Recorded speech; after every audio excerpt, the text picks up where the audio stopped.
In today's video, I'm going to teach you how to set up MX Records with Hostinger for your domain. By following these steps, you'll be able to seamlessly direct your email traffic to your preferred email host, ensuring that your messages are delivered without any hiccups. Let's start by logging into your Hostinger account. Simply head over to Hostinger's website and enter your credentials in the login section. Once you're in, you'll be greeted by the Hostinger dashboard, a hub where you can manage all your domains and related settings.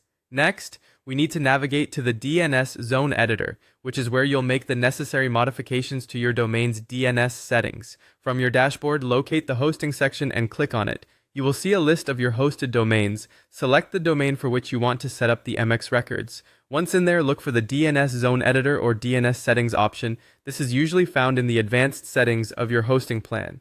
Now that we're in the DNS Zone Editor, the next task is to work on the MX Records.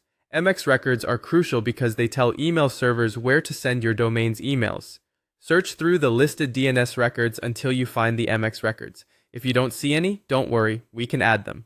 To begin, click if there's an option like Add New Record. This should allow you to add the missing MX Records. Here's where it gets specific. You need to enter the mail server hostname and priority number allocated to you by your email service provider, such as Gmail or Zoho. Let's break it down a little. The mail server hostname is essentially the server through which your emails will be processed.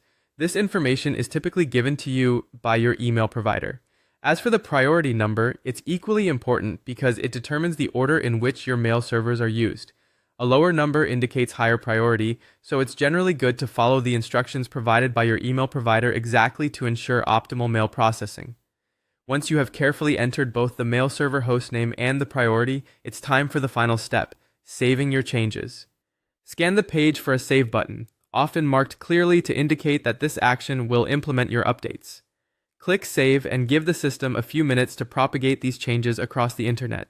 This propagation process can sometimes take up to 24 hours, but it often goes much quicker.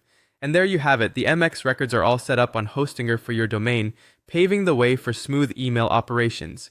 Before you sign off, it's a good idea to run a quick test by sending a test email to ensure everything's working as expected.